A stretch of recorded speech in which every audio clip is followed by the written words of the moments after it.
Welcome, everybody, at another episode of the Wrestling vs. the World podcast. If you're enjoying your day, sweet. If not, what the hell ever. It is time for an episode I have been waiting a long time to finally do.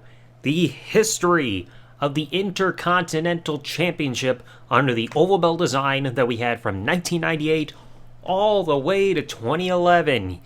Yes, this is going to be pretty long. Probably not as long as the big old belt, but we'll see. So to start off, this all took place the night after Wrestlemania 14, where the Intercontinental Championship would debut its brand new look for the first time in over a decade with the oval belt design, with the champion at the time being The Rock.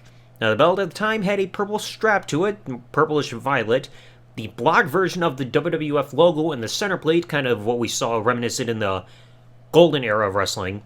The words World Wrestling Federation would be at the top of the center plate, Intercontinental would be below the logo, and the word champion would be placed where the nameplate would normally be. Something I'm sure people didn't really catch for a while. Now, like I said, the champion at the time was The Rock. This was during his second reign with the Intercontinental Championship, and he would hold this belt all the way up until he lost it to Triple H at SummerSlam in the classic ladder match. Unfortunately, however, Triple H's run with the belt would only last a little over a month, because he was dealing with a knee injury and would have to vacate the championship, and a tournament would be held following this to crown a new Intercontinental Champion, and that would be won by Ken Shamrock, who would also be a heel at the time, join the corporation, and he would hold his championship up until St. Valentine's Day Massacre in February of 1999, where he would lose the belt to Val Venus, with special guest referee Billy Gunn, who was also going for the championship. Now, during this time also, once Val became champion, they really started to hot potato the championship, because a little over a month later, he would lose it on the March 15, 1999 edition of Raw is War to the Road Dogg, who would then lose it 2 weeks later to Goldust, another former Intercontinental Champion. Then on the April 12, 1999 edition of Raw is War, the Godfather would dethrone Goldust. Well, then after this, a month later after this, right after a little after Over the Edge, the Godfather would then lose the Intercontinental Championship to Jeff Jarrett, who would scream for Owen Hart as a way to honor his fallen friend. And then you go to Fully Loaded. Jeff Jarrett was supposed to defend the Intercontinental Championship against Edge. However, the night prior at a house show, Edge would end up winning the Intercontinental Championship at a house show in Toronto, thus becoming the champion going into the pay-per-view. And then the next night at Fully Loaded, Edge would drop the championship right back to Jeff Jarrett. Now, sometime during the summer, somewhere around here within 99, that's when the Intercontinental Championship actually kind of changed a little bit, because the strap at some point started to change from the purple strap design to black. So it was somewhere within the summer when this finally happened. Now, when Jarrett would still continue to be Intercontinental Champion until a little after Fully Loaded, when he would lose it to D'Lo Brown on Raw, making D'Lo Brown the first ever Eurocontinental Champion, because D'Lo was the European Champion at the time, only to then lose both belts to Jeff Jarrett at SummerSlam, thanks to Mark Henry's interference. And the next night, Jeff Jarrett would stop being Eurocontinental Champion because he would hand the European Championship to Mark Henry, thus ununifying the championships, but still continuing his reign there from his newly won Intercontinental Championship. Now, the next feud he would go into would be against China, who would be gunning for the Intercontinental Championship afterwards, turning babyface, and would lose the Intercontinental Championship famously to Jeff Jarrett, or would lose it to China at No Mercy in the Good Housekeeping match, with the stipulation being that weapons that are used and that are legal are the only ones that are household objects, and China would defeat Jeff Jarrett to become Intercontinental Champion, being the only female to ever be Intercontinental Champion. And a little fun fact, the next night, on Monday Night Raw, Raw is War, the Intercontinental Championship would once again get a bit of a redesign, because the black logo in the center plate would get replaced from the black logo to the scratch logo, as China aligned herself with Miss Kitty, aka the cat. Now, China would hold the championship for a few months, lose it to Chris Jericho later on at Armageddon in December of 99, and then a couple weeks later, on the December 30th, 1999 edition of SmackDown, a title defense between both of them would end in a draw after both of them had their shoulders down after, I think it was like a back suplex on a steel chair. And following this, Stephanie McMahon would announce that both of them would be co-champions. So that means that either of them could lose the championship, so they had to really watch each other's back. And then to sell who was the undisputed Intercontinental Champion, we would see a triple threat match at the Royal Rumble between both of them, and Hardcore Holly and Chris Jericho would win the match to become the undisputed Intercontinental Champion. But then this reign would only last a month, as the following month, at No Way Out, Chris Jericho would lose the Intercontinental Championship to Kurt Angle, with Kurt Angle also being the European champion, making Kurt Angle the third and final ever Intercontinental champion, technically. Now, Kurt Angle's time as Intercontinental champion would be short-lived as well, because at WrestleMania 16, pay-per-view I've covered on the podcast before, he would lose both the Intercontinental and European championships in a triple threat 2 out of 3 falls match against challengers Chris Jericho and Chris Benoit. Chris Benoit winning the first fall to become Intercontinental champion, and then Chris Jericho winning the second fall to become the European champion, with Kurt Angle not even taking either of the falls. And after Chris Jericho dropped the European championship the next night from WrestleMania to Chris Benoit, Eddie Guerrero, Benoit and Jericho would feud over the Intercontinental Championship, and Jericho would actually win the championship from Chris Benoit on the May 4th, 2000 edition of SmackDown, only to lose it then the following week right back to Chris Benoit. Then along comes Rikishi, who would get a shot at the Intercontinental Championship on the June 22nd, 2000 episode of SmackDown and would win it from Chris Benoit, but would then lose the Intercontinental Championship shortly thereafter to Val Venis. Yeah, a lot more hot potatoing happening once again.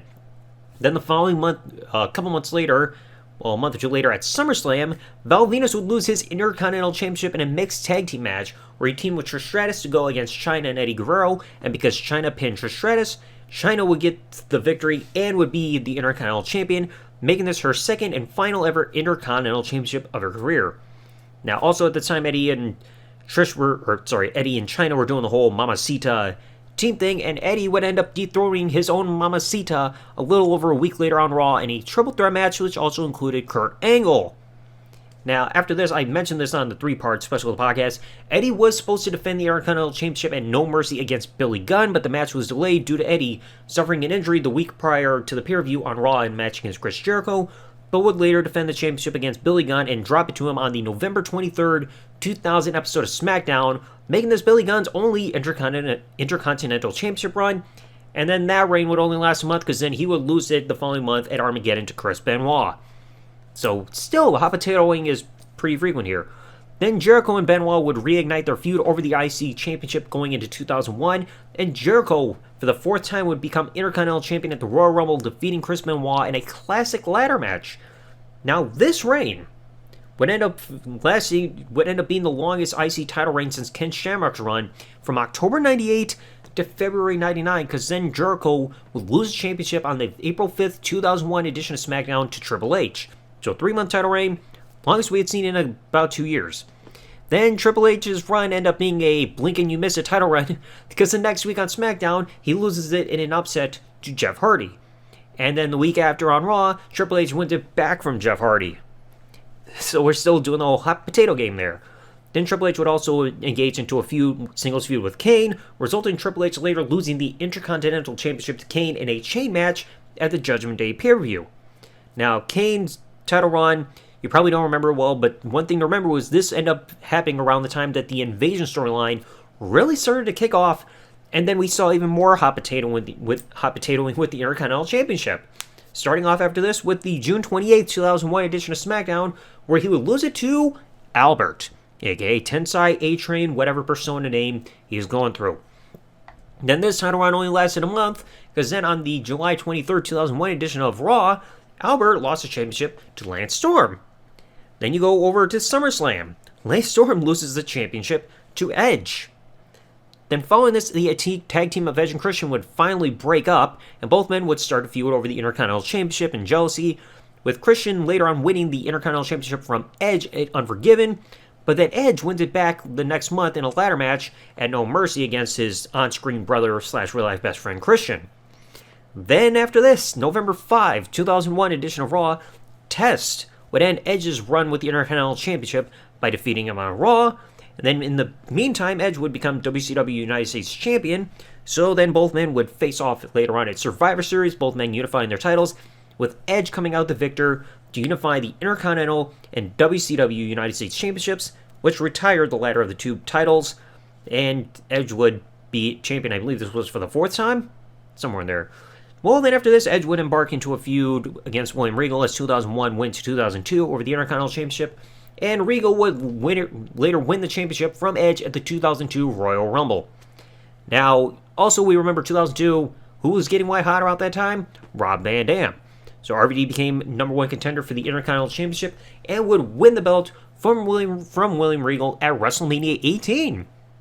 Fine match there. Then after this, the draft started happening, brand split going on, and then because of this, RVD was drafted over to Raw for a time, making the Intercontinental Championship Raw exclusive. Well then, who came back to the company after this? Eddie Guerrero. So Eddie Guerrero had his sights set on the Intercontinental Championship and would cheat to win at Backlash to defeat RVD for the Intercontinental title, and would sneakily retain against Rob Van Dam for the next couple pay-per-views, being Insurrection and Judgment Day, only to then finally lose it back to RVD on the May 27, 2002 edition of Raw in a ladder match. The infamous match where the fan jumped into the ring and almost screwed the match up. Well, also during this time again as well, on the July 22nd, 2002 edition of Raw, the Intercontinental Championship and the European Championship would be unified after RVD defeated Jeff Hardy in a ladder match in Grand Rapids, thus unifying both belts and permanently retiring the European Championship once and for all. The following week, July 29, 2002 edition of Raw, Chris Benoit would become Intercontinental Champion, and afterwards would jump ship over to SmackDown, temporarily making the Intercontinental Championship SmackDown exclusive. But then at SummerSlam, RVD would defeat Chris Benoit to regain the Intercontinental Championship, bringing the title right back to Monday Night Raw. And then the following night on Monday Night Raw after SummerSlam, RVD would retain the Intercontinental Championship against Tommy Dreamer to also unify the Intercontinental Championship with the Hardcore Championship, permanently retiring the Hardcore Championship, not including any on-screen appearances of the belt since then, just as being an active championship.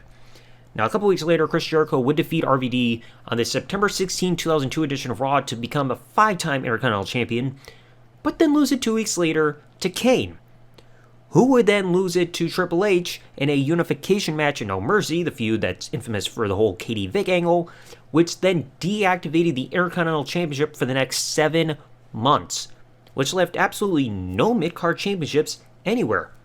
Well, on the May 5th, 2003 edition of Raw, co-general manager of Monday Night Raw, Stone Cold Steve Austin, announced that at Judgment Day pay-per-view, the Intercontinental Championship would be resurrected in a battle royal, although he stated it was going to be former Intercontinental Champions only, but we had some exceptions in there. And with this belt, it actually finally got a new redesign, where it had the WWE logo in the center plate, World Wrestling Entertainment at the top of the center plate, Intercontinental Champion below the logo, and then you finally had the nameplate there, without having the word champion being placed at the bottom, so this championship was finally going to get a nameplate. You go to the Judgment Day pay-per-view, Christian would cheat to win the Intercontinental Championship in the Battle Royal because he was eliminated, but referees didn't see it, so he eliminated Booker T to become the brand new Intercontinental Champion, and then of course the next night he changed his look. Well, then a title run, or win that you probably don't remember, was a couple months later. July 7th, 2003 edition of Raw, Booker T would finally defeat Christian and become the Intercontinental Champion. People probably don't remember that. Unfortunately, Booker T's reign only lasted over a month because on the August 10, 2003 house show in Des Moines, Iowa, Booker T would have to drop the championship right back to Christian. So Christian would hold the championship for about a month and a half, lose it on the September 29, 2003 edition of Raw, losing it in a ladder match to Rob Van Dam, making it RVD a 4-time champion. And then you see a little bit more hot potatoing again there, because on the October 27, 2003 edition of Raw, Chris Jericho would defeat RVD to become Intercontinental Champion for the 6th time. Then immediately afterwards, Stone Cold demanded that Chris Jericho defend the Intercontinental Championship right back against RVD in a steel cage match, which RVD would win to become Intercontinental Champion again by escaping the cage. Now, RVD would end up losing the championship a couple months later at Armageddon to Randy Orton, special guest referee Mick Foley, and Randy Orton's run would last 210 days. This would be the longest single reign with the Intercontinental Championship since The Rock's run from the December 8th, 1997 edition of Raw all the way until SummerSlam 98. Because Randy Orton's title run would end at the Vengeance pay-per-view, losing it to Edge in a one-on-one match, but then, unfortunately, a couple months later, Edge would have to vacate the championship on the September 6, 2004 edition of Raw due to a groin injury that he suffered at a house show a little over a week prior. So, for the first time in a while, we saw a vacancy with the belt. Well, then the title was put up for grabs at Unforgiven, where Chris Jericho would defeat Christian in a ladder match to become a 7-time Intercontinental Champion. But the title reign was again short-lived because the following month at Taboo Tuesday, the pay-per-view where fans voted for Chris Jericho's opponent for the title match, fans would vote for Shelton Benjamin to get the title shot, and Shelton would get a victory to become Intercontinental Champion for the very first time. And this one would actually last longer than Randy Orton's run, because this would last 244 days, from Taboo Tuesday 2004 until June of 2005, with this being about 20 days shy of tying The Rock's record from that title reign that I mentioned just a bit earlier. So this title run would end on the June 20th, 2005 edition of Raw when he lost it to Carlito, who had just debuted on Monday Night Raw the very night because of the draft lottery. Now, Carlito, unfortunately, his title run was forgettable because he lost it 3 months later to Ric Flair at the Unforgiven pay-per-view. Flair would hold it for 5 months and then lose it to Shelton Benjamin on the February 20th, 2006 edition of Raw. Now, after WrestleMania, Shelton would embark in a feud against Rob Van Dam, going over the Intercontinental Championship and the Money in the Bank briefcase, both prizes being on the line in their match at Backlash, and Rob Van Dam would retain the Money in the Bank contract and win the Intercontinental Championship from Shelton at Backlash. But then 15 days later, on the May 15, 2006 edition of Raw, RVD would lose it in a 3-on-2 handicap match as Shelton Benjamin, Chris Masters, and Triple H took on John Cena and Rob Van Dam in the 3-on-2 handicap Tornado Tag Team match. And with both the WWE and Intercontinental Championships on the line, and since Shelton got the pin on RVD, Shelton won the Intercontinental Championship. Yeah, I know, a little complex there. Now, that run also only lasted a little over a month because at the Vengeance pay-per-view, Shelton Benjamin would lose the championship in a triple threat match against Carlito and the eventual winner, Johnny Nitro. A classic match, by the way. So then, afterwards, Jeff Hardy would return to the company after a 3-year hiatus and would feud with Johnny Nitro, with the championship changing hands between both of them 3 times between October and November that year, with Jeff Hardy coming out the winner of the feud at the end with a couple wins with the Intercontinental Championship during that time period. Now, you go into 2007. Jeff Hardy's run would end on the February 19, 2007 edition of Raw, losing it to Umaga. Unfortunately, Umaga's reign you probably remember for his loss, because 2 months later on the April 16, 2007 edition of Raw, in an impromptu no-holds-barred match, Santino Marella would defeat Umaga thanks to interference by Bobby Lashley to become the new Intercontinental Champion, but then would drop it back to Umaga 3 months later on the July 2nd, 2007 edition of Raw. And then 2 months later after that, Umaga lost the championship to Jeff Hardy, who had just returned from his first ever suspension from the wellness policy that the company was incorporating at the time. Well, still incorporating this day, but you know what I mean. So Jeff Hardy's run from here, from September 3rd, 2007 edition of Raw, would last over 6 months, up until he lost it on the March 10, 2008 edition of Raw to Chris Jericho, a title change that happened abruptly because Jeff Hardy failed the wellness policy test once again, now for the second time, so he had to serve a 60-day suspension and would have to drop the Intercontinental Championship to Chris Jericho as a result. Now, during this run, Chris Jericho would turn heel due to fan reactions and the booking of the storyline with Shawn Michaels not going as planned. So during Chris Jericho's 8th run as champion, like I said, he turned heel and would lose the championship to Kofi Kingston in an impromptu match at the Night of Champions event. Unfortunately, Kofi's run didn't last long, because at SummerSlam, Kofi Kingston and Mickie James would be in a mixed tag match against Santino Marella and Beth Phoenix. Both Mickie James' Women's Championship and Kofi Kingston's Intercontinental Championship both being on the line. And because Santino and Beth won, both titles changed hands to the heel team, so Santino was once again Intercontinental Champion. Now, unfortunately, Santino's run only lasted 3 months, because then he would lose in a very fast squash match on the November 10, 2008 edition of Raw in England to the Englishman, William Regal. So Regal's Intercontinental Champion for the first time in 6 years. After this, CM Punk would become the #1 contender to William Regal's Intercontinental Championship after winning the tournament at Armageddon, and would have shady circumstances as to why he was not able to defeat William Regal for the championship, until they finally had a no DQ match on the January 19, 2009 edition of Raw, which CM Punk would finally win to win his only Intercontinental Championship. But then a couple months later, JBL would dethrone CM Punk on the March 9, 2009 edition of Raw, who would then lose the championship to Rey Mysterio in a squash match at WrestleMania. Now, while Rey Mysterio was Intercontinental Champion, the draft happened, and the championship would be drafted over to SmackDown, with Rey Mysterio being brought there, and he would get into a feud with Chris Jericho over both the Intercontinental Championship and Rey's mask. You go to Extreme Rules, no holds bar match. Jericho would defeat Rey Mysterio by unmasking him and rolling him up to become the 9-time Intercontinental Champion, a record that is still set to this very day as the most Intercontinental Championship wins of all time. But then the next month at the Bash, Jericho would lose the championship to Rey Mysterio in a mask versus title match. So Rey retains his mask and becomes Intercontinental Champion again. After this, Rey would get into a feud with Dolph Ziggler, and a fun fact, he was supposed to have defended the Intercontinental Championship against Dolph Ziggler at Breaking Point. Unfortunately, this match never got to happen because Rey had to abruptly lose the Intercontinental Championship on the September 4, 2009 edition of SmackDown to John Morrison due to a wellness policy violation. You're seeing a bit of a pattern a little bit with the Intercontinental Championship here, aren't we? Well, John Morrison would hold the championship for 3 months before losing it at the TLC pay-per-view that year to Drew McIntyre, the Chosen One.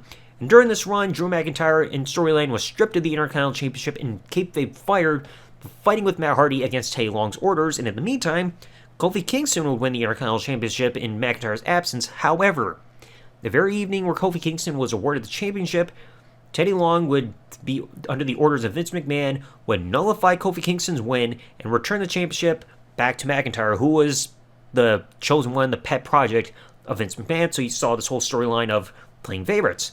So Kofi had his eyes set on the Intercontinental Championship and Drew McIntyre and would win the championship from McIntyre at the Over the Limit pay-per-view.